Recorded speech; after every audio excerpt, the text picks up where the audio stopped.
Oke, selamat datang di presentation One Take yang ke-88. Di sini gue mau bahas soal yang namanya how to draw faster ya, how to draw faster. Ya, gimana caranya draw faster? Yaitu dengan ya ini kita mengulangi pattern yang sama terus menerus gitu.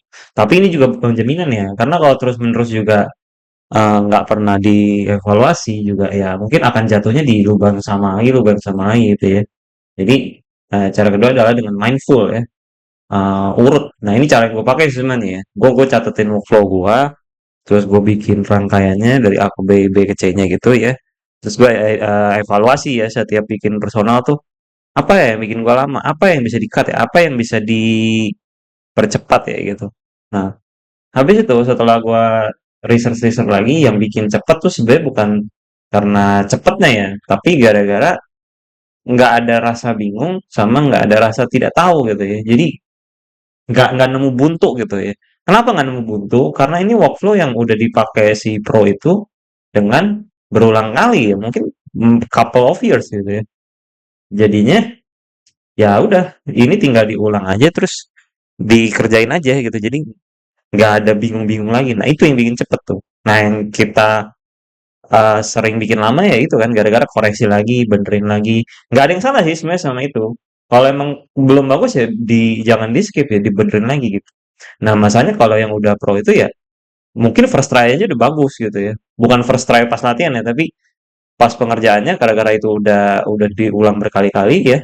Nggak ada bingung lagi, nggak ada tidak tahu lagi, jadinya ya udah langsung bagus aja gitu. Nah, itu yang bikin cepet kan. Tuh. Terus eh, mendistribusikan detail ya. Jadi jangan langsung di detail semua. Nah, ini penyakitnya banyak yang baru mulai gambar ya. Langsung fokus ke detail gitu. Padahal detail tuh nanti aja gitu, nanti aja. Detail tuh diurusnya setelah idenya tuh selesai gitu. Nah, satu lagi ya dengan ya ini sama ya, ulang-ulang terus ya, mileage dan repetitions ya. Jam terbang sama yang ngulang terus gitu ya. Nah, habis itu kenapa sih gambar cepat itu penting ya gitu? Ya untuk ini ya, untuk efisiensi waktu gitu. Misalnya satu orang mengerjakan artwork 20 jam, gua nih misalnya ya, 20 jam satu artwork. Berarti 60 jam kerja gue cuma bisa ngasilin 3 artwork detail gitu ya. Nah, bagaimana kalau gue bisa kurangin ini setengah jadi 10 jam gitu. Gue bisa produce 2 kali lipat kan, tapi kualitasnya sama. Nah, ya udah caranya adalah dengan gue ya ini ya mengidentify mana yang gue bingung, mana yang bikin gue lama, gimana biar lebih cepet, gimana gue nggak ada bingung-bingung lagi gitu. Nah, karena gue bisa produce 2 kali lebih cepat dengan waktu yang sama ya, gue bisa faster failure gitu, jadi lebih banyak mencoba ya, dan more tries gitu, lebih banyak mencoba. Kok ada tanda tanya ya ini ya? Nggak usah ada tanda tanyanya dong. More tries. Nah, habis itu masuk lagi. Tapi yang gue perhatiin ya, dari gue ngelatih latihan ya, jangan ngejar cepet sama improve itu bareng gitu ya. Nah, kenapa nggak boleh bareng ya menurut gue? Soalnya fokusnya aja udah saling bertolak belakang nih. Kalau cepet, cepet itu artinya lu udah merasa udah bisa bagus. Nah, ini mau diulangi lebih cepet gitu ya. Jadi buat mass produce gitu ya. Jadi lu udah punya cetakannya, udah punya urutan kerjanya, dan bisa bagus terus konsisten. Nah, itu yang mau dipercepat gitu ya. Jadi lebih efisien tugasnya tuh itu, lebih efisien, lebih cepat, lebih faster production gitu. Nah, tapi bukan untuk explore gitu. Nah, kalau improve tujuannya adalah untuk dari level lu misalnya level 1 ke level 2 gitu. Atau level 2 ke level 3 gitu kan ya. Jadi lu menambah wawasan baru gitu ya. Apa mencoba yang lu belum pernah coba, terus dapat dapat pengetahuan baru yang belum lu pernah lakuin, pengen lu tes gitu. Nah, justru di saat kayak gini adalah tempat lu untuk lakuin itu selama yang lu butuhkan ya gitu. Karena tugasnya adalah bagus. Ini tuh ranahnya R&D apa research and development gitu. Nah, kalau ini ranahnya mass produce gitu ya. Produksi massal gitu ya. Nah, jadi di tahap ini harusnya waktu tuh nggak usah jadi variabel dulu gitu. Tugas lu itu adalah gimana caranya quality dulu bagus kayak gitu. Nah, oke, kita masuk ke topik selanjutnya lagi ya.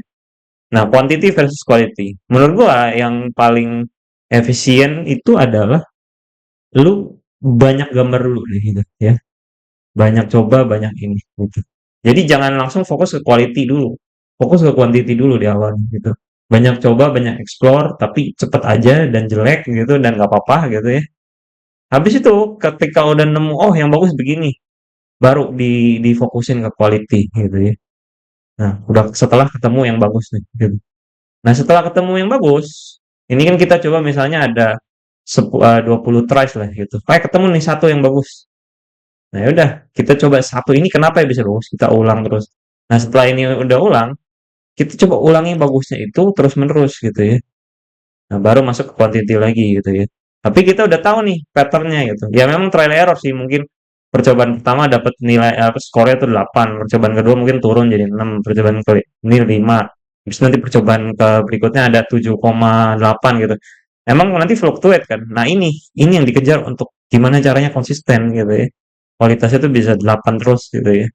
Nah, baru setelah ini udah konsisten, kita udah bisa diproduksi ini bagus. Nah, ya udah do it dengan lebih cepat tapi kualitasnya nggak turun. Nah, gimana caranya ya? Gara-gara lu udah nggak bingung, lu udah tahu gitu ya. Jadinya tuh bisa faster. Nah, menurut gua ini strategi yang gue pakai untuk how to draw faster ya. Tapi tetap nggak sacrifice quality karena quality juga penting ya. Percuma banyak-banyak tapi hasilnya ampas semua gitu. Ya, kayak gitu. Oke, sekian untuk video kali ini. Semoga semoga semoga bermanfaat. Sampai jumpa di video berikutnya. Bye bye.